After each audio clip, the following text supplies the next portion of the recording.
வணக்கம்.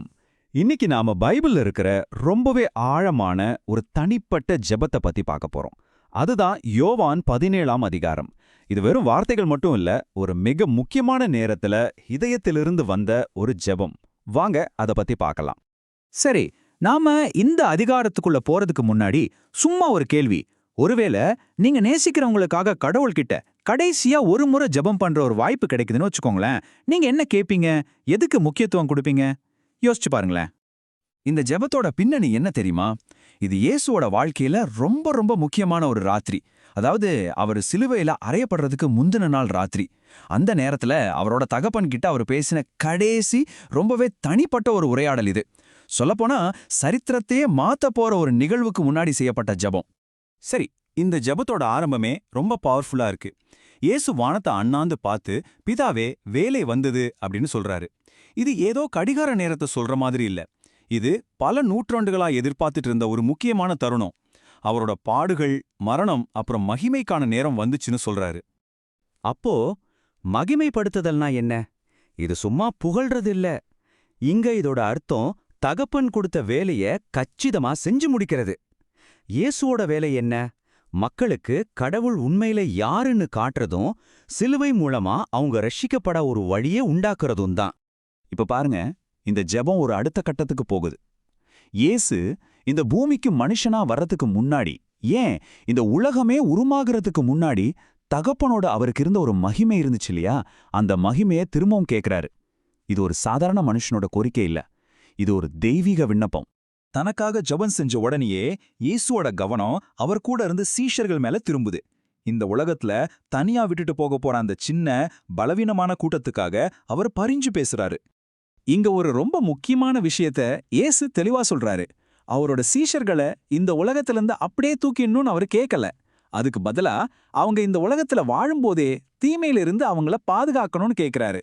அதாவது உலகத்தை விட்டு ஓடி போறதில்ல, உலகத்துக்குள்ளேயே இருந்து செயல்படுறதுதான் விசுவாசம்னு சொல்றாரு.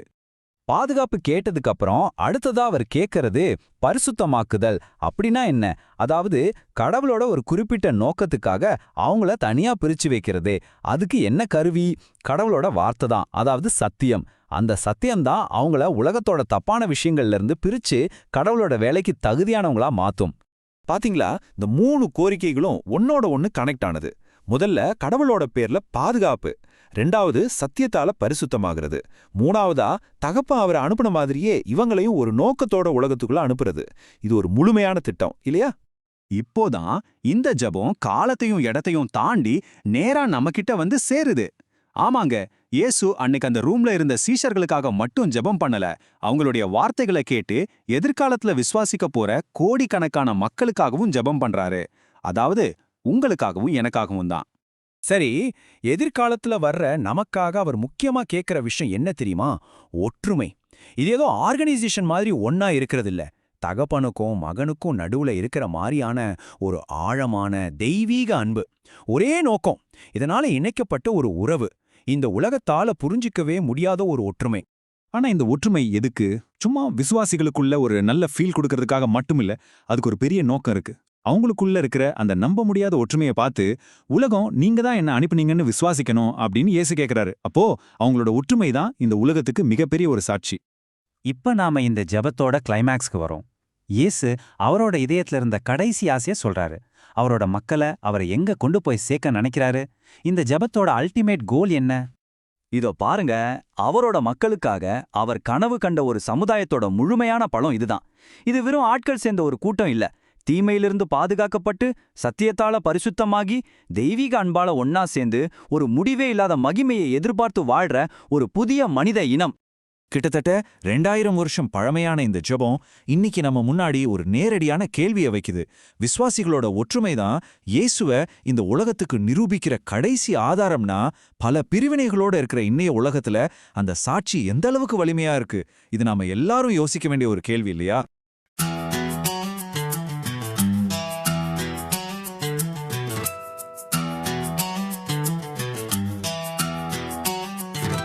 மேகங்கள் மேலே ஒளி தெரிகுது, மேசியா ஜெபம் இதயம் நிறைகுது, கைகள் கூப்பி மேலே மேலே பார்க்கிறார், அன்பின் குரல் என்று கேட்கிறார். அந்த நேரம் வந்தது சொன்னார், அப்பாவின் மகிமை காட்டினார். பணி முடித்தேன் என்றார் உறுதியாக, பாதை திறந்தார் நமக்காக. காப்பாயோ ஆண்டவரே, கெட்டதிலிருந்து காத்தருளே, உண்மையால் எங்களை தூய்மைப்படுத்து, உன் வார்த்தையால் உயிர் கொடுத்து. ஒருமையாக நாமே ஒன்றாய் நின்று ஜெயிப்போமே, அன்பில் சேர்ந்து வாழ்வோமே, அவரின் ஒளியை காட்டுவோமே. ஓ உலகம் காணட்டும், இயேசு வாழ்கிறார் சொல்லட்டும், நாம் ஒன்றாக இருந்தால் போதும், வானம் பூமி இணைந்திடும்.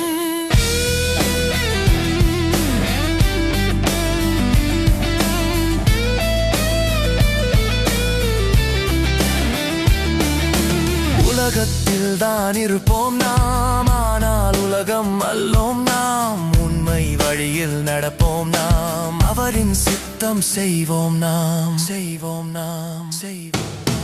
எங்களை அனுப்பினார் அவர், நம்பிக்கை தீபம் ஏற்றினார் அவர். புதிய தலைமுறை வரும் வரை, அன்பின் செய்தி சொல்லும் வரை, அப்பா நேசம் நம்முளோடும், அந்த அன்பு என்றும் கூடும்.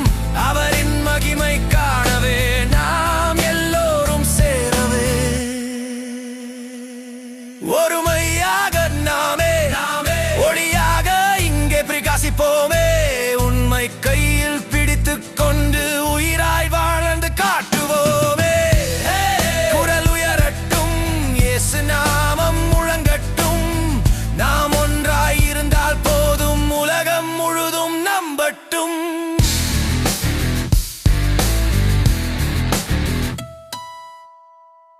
யோவான் 17 கேள்வி பதில் நியாயப்படுத்தல். இயேசு ஏன் இந்த தருணத்தை நேரம் வந்துவிட்டது என்று அழைக்கிறார்? பதில்: ஏனெனில் அவரது பாடு, மரணம் மற்றும் மகிமைப்படுத்தலுக்கான நேரம் வந்துவிட்டது. நியாயப்படுத்தல். யோவான் 17:1 சிலுவை தோல்வி அல்ல, ஆனால் பிதாவை மகிமைப்படுத்தும் கடவுளின் திட்டத்தின் ஒரு பகுதி என்பதை இயேசு அறிந்திருந்தார். இயேசு பிதாவை எவ்வாறு மகிமைப்படுத்துகிறார்? பதில்: பிதா தமக்கு கொடுத்த வேலையை முடிப்பதன் மூலம். நியாயப்படுத்தல். யோவான் 17:4 கீழ்ப்படிதலும் கடவுளின் பணியை முடிப்பதும் கடவுளுக்கு மகிமையை கொண்டு வருகிறது. இயேசு எந்த வேலையை முடித்தார்? பதில்: கடவுளை வெளிப்படுத்துதல் மற்றும் அவரது தியாகத்தின் மூலம் இரட்சிப்பை தயாரித்தல். நியாயப்படுத்தல்.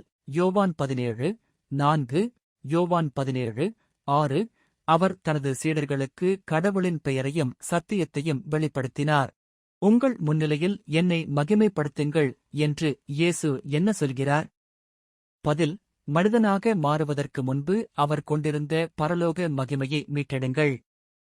நியாயப்படுத்துதல்.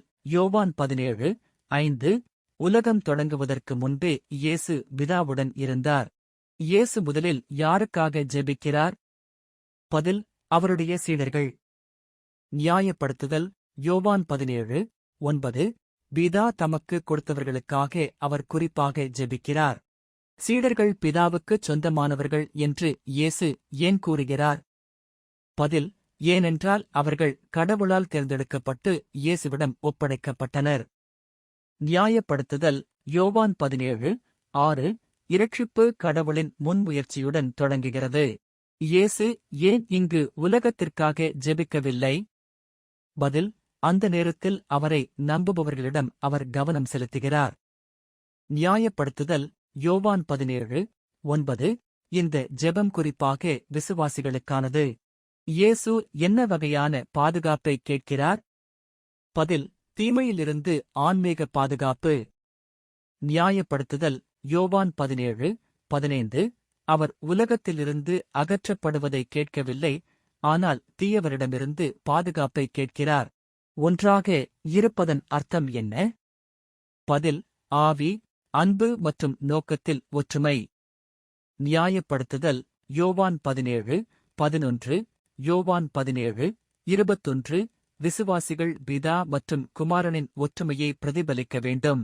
ஒற்றுமை ஏன் மிகவும் முக்கியமானது? பதில்: எனவே இயேசு கடவுளால் அனுப்பப்பட்டார் என்று உலகம் நம்பலாம். நியாயப்படுத்துதல் யோவான் 17:21. ஒற்றுமை என்பது அவிசுவாசிகளுக்கு ஒரு சாட்சி. சத்தியத்தால் அவர்களை பரிசுத்தப்படுத்து என்பதன் அர்த்தம் என்ன? பதில்: அவர்களை பிரித்து கடவுளின் வார்த்தையின் மூலம் அவர்களை பரிசுத்தமாக்குங்கள். நியாயப்படுத்துதல் யோவான் 17:17. கடவுளின் சத்தியம் விசுவாசிகளை மாற்றுகிறது. இயேசுவின் கூற்றுப்படி உண்மை என்ன? பதில்: கடவுளின் வார்த்தை. நியாயப்படுத்துதல் யோவான் 17:17. உங்கள் வார்த்தையே சத்தியம். விசுவாசிகள் எவ்வாறு உலகிற்கு அனுப்பப்படுகிறார்கள்? பதில்: இயேசு அனுப்பப்பட்ட அதே வழியில். நியாயப்படுத்துதல் யோவான் 17:18. விசுவாசிகளுக்கு ஒரு பணி இருக்கிறது. இயேசு சீடர்களுக்காக மட்டுமே ஜெபிக்கிறாரா? பதில்: இல்லை, எதிர்கால விசுவாசிகளுக்காகவும் அவர் ஜெபிக்கிறார். நியாயப்படுத்துதல் யோவான் 17:20. அவர்களின் செய்தியின் மூலம் விசுவாசிப்பவர்களை அவர் உள்ளடக்குகிறார். விசுவாசிகளுக்கு இயேசு என்ன இறுதி விருப்பத்தை வெளிப்படுத்துகிறார்?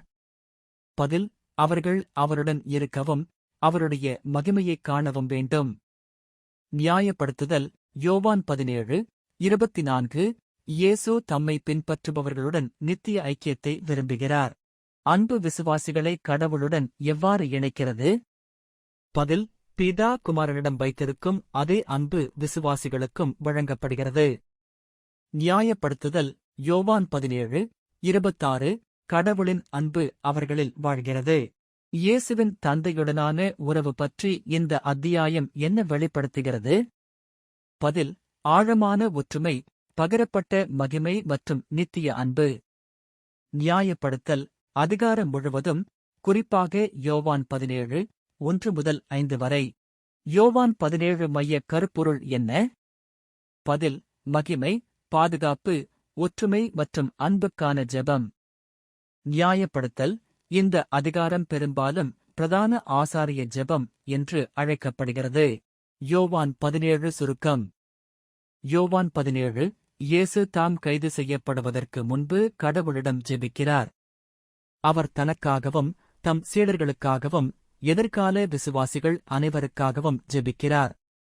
அவர் கடவுளிடம் கேட்கிறார், தீமையிலிருந்து அவர்களை பாதுகாக்கவும், அவர்களை ஒற்றுமையாக வைத்திருங்கள், சத்தியத்தின் மூலம் அவர்களை பரிசுத்தப்படுத்துங்கள், அவர்களை அன்பால் நிரப்புங்கள், அவர்கள் என்றென்றும் அவருடன் இருக்கட்டும்.